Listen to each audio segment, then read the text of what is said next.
The following video shows you how to retrofit brake masters without an integrated Easy Link using appropriate valve adapters.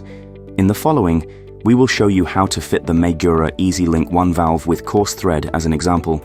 This is suitable for mounting on the brake levers of the MT, among other brakes.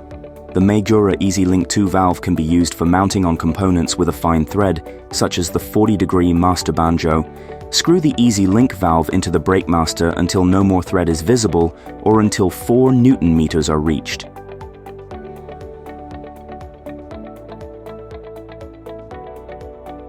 Brake hoses with Easy Link can then simply be clicked into place.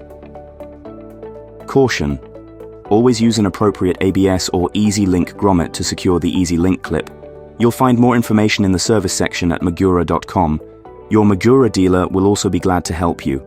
If you have specific questions, you can also contact us via the chat feature on our social media channels.